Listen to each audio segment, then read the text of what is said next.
मुल्ला कुरान खा रहे हैं और कुछ ऐसे भी हैं लोग जो मेरा समूचा हिंदुस्तान खा रहे हैं। हिंदुस्तान खा रहे हैं, क्या कहना है?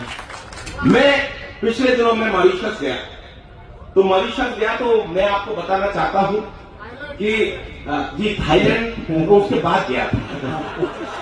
मैं आपको बताता हूं, वहां एक गर्ल्स हिंदू कॉलेज है, मुझे एकल प्रस्तुति देनी थी। हमारी जो फिल्में हैं वो काफी लोकप्रिय है। मैं अपना सर्वश्रेष्ठ आपके समक्ष पढ़ के जाना चाहता हूं। तो हमारी फिल्में बहुत लोकप्रिय है, तो मैंने लड़कियों से पूछा, 10,000 लड़कियां उसमें पढ़ती हैं मेरी एकल प्रस्तुति। तो मैंने पूछा कि आप में से कितने लोग हैं जो माधुरी दीक्षित के नाम से परिचित हैं?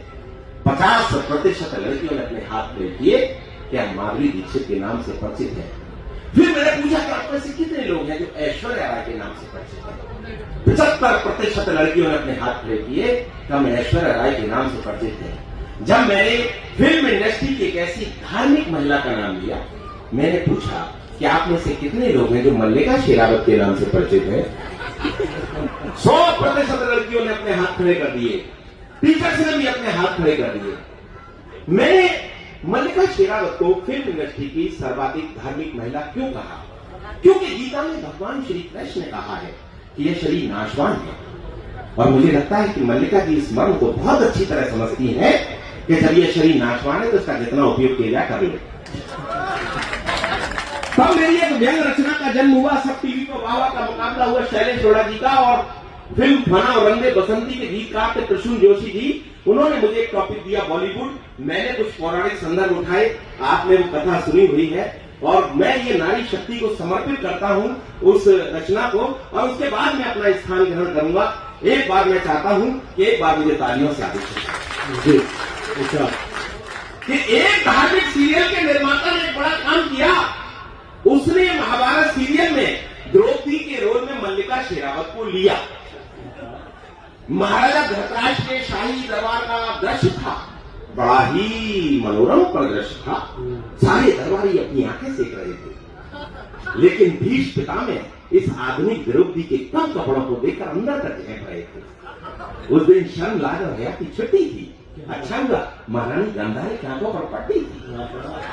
अचानक दुर्योधन ने क्रोध में आकर उछाला झूला गंदा, बोला इस द्रौपदी ने मुझे अपमानित करने के लिए कहा था, गंदे का पुत्र अंधा। यह सुनकर द्रौपदी बनी मल्लिका मुस्कुराई और थोड़ा सा दुर्योधन के नजदीक आई, बोली अरे तुम मुझे छोड़कर हस्तिनापुर के लड़ रहे हो, अरे सच्ची बताओ क्या तुम अंधेपन क्यों नहीं बढ़ रहे? यह सुनकर दुर्योधन ने दुशासन को आदेश दिया, बोले भाई ये काम करो, इस द्रौपदी का चीर हर तरह से सार्वजनिक रूप से बदनाम करो। तो दुशासन ने द्रौपदी बनी मल्लिका का ऊपर से नीचे तक सिंगावलोकन किया, तत्पश्चात अपना निर्णय दिया। दोनों हाथ जोड़कर बोला, हे माते कहां से शुरू करूं समझ में नहीं आ रहा है, अरे मुझे तो आपके शरीर पर चीर नजर नहीं आ रहा है।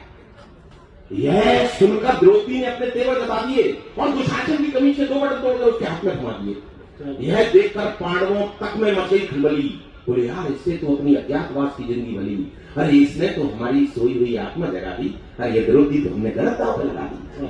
थोड़ी ही देर में दुशासन द्रौपदी के सैंडल की हील हो गया और सारा वातावरण चीर हरण के बजाय कमीज हरण में तब्दील हो गया। उसको बचाने के लिए भगवान श्री कृष्ण भी नहीं आए।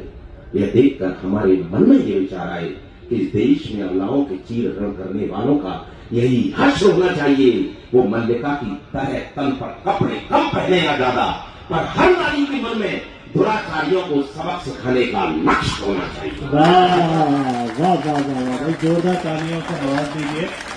ये थे जनाब पवन।